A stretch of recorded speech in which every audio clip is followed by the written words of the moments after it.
Vamos fazer uma viagem no tempo até uma cidade lendária que durante séculos foi literalmente o centro do mundo. Um lugar de conhecimento, poder e inovação que mudou a história para sempre.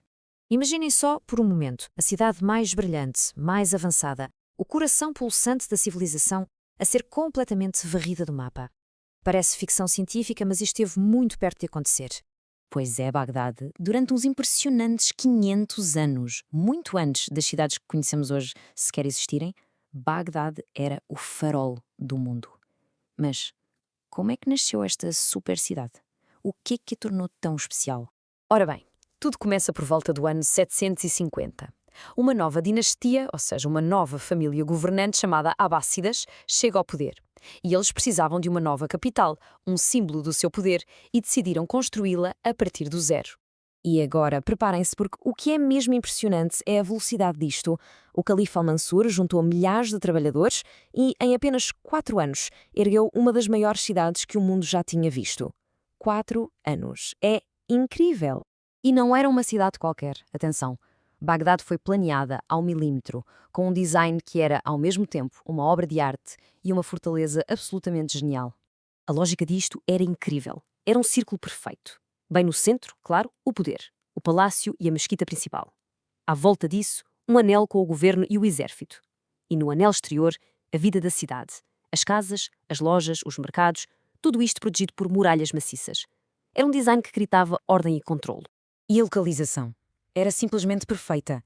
Situada nas margens do rio Tigre, Bagdade tornou-se o ponto de encontro do mundo, ligando as rotas comerciais entre a Europa, a Ásia e a África. Basicamente, tudo passava por ali. Mas olhem, Bagdade era muito mais do que tijolos e comércio. O seu verdadeiro poder estava nas ideias. Tornou-se nem mais nem menos o cérebro do planeta.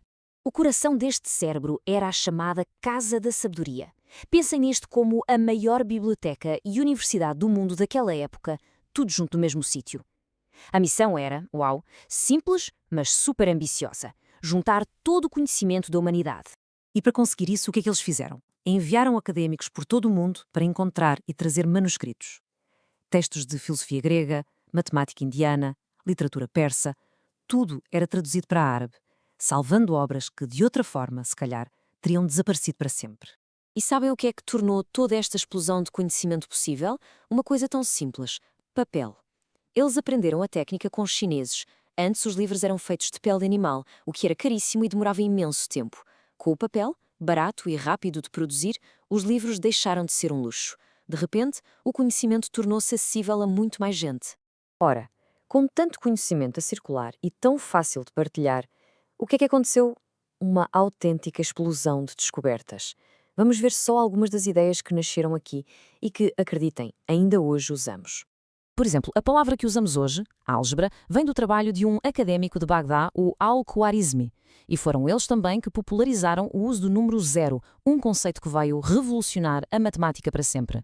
E não se ficaram pela matemática, nem pensar. Na astronomia, mapearam o céu com uma precisão incrível. E na medicina? Criaram os primeiros hospitais públicos, onde os médicos tinham de ter uma licença para exercer, e fizeram diagnósticos cruciais, como distinguir pela primeira vez a varíola do sarampo. Sob o governo de califas como Harun al-Rashid, a cidade atingiu seu pico. Com mais de 1 milhão de habitantes, Bagdade era de longe a maior e mais vibrante cidade do planeta. Um autêntico centro global. Mas, como em todas as grandes histórias, as idades de ouro não duram para sempre. E a história de Bagdade está prestes a dar uma volta muito, muito sombria e violenta. A queda não foi de um dia para o outro, atenção. Durante séculos, lutas internas pelo poder e problemas económicos foram enfraquecendo o império. A cidade foi perdendo o seu brilho, mas o pior, o golpe final, ainda estava para vir. Em 1258, os exércitos mongóis chegaram. O cerco foi brutal e a cidade caiu. A destruição foi quase total. A Casa da Sabedoria foi saqueada e os seus incontáveis livros, todo aquele conhecimento acumulado, foram atirados ao rio. A lenda diz que o rio ficou negro da tinta dos livros. Foi o fim, simplesmente o fim de uma era. Os canais de irrigação que alimentavam a região foram destruídos. O último califa foi executado. Bagdade, o centro intelectual do mundo, tinha sido arrasada. Mas será que tudo se perdeu? Felizmente, a resposta é não. Porque, como se costuma dizer, as ideias são muito mais resistentes do que as pedras. Acontece que, felizmente, antes da destruição, muitas das traduções e descobertas feitas em Bagdade já tinham atravessado fronteiras e chegado à Europa. Esse acontecimento ajudou a despertar o continente da Idade Média, alimentado o Renascimento e, mais tarde, a Revolução Científica. A luz de Bagdade não se apagou, apenas mudou de lugar. Isto deixa-nos a pensar, não é? Pensem na matemática que aprendemos, na medicina moderna, na astronomia. Quanta da nossa ciência se baseia naqueles fundamentos que foram salvos e desenvolvidos em Bagdade? É uma dívida histórica gigante na qual, se calhar, não pensamos muitas vezes.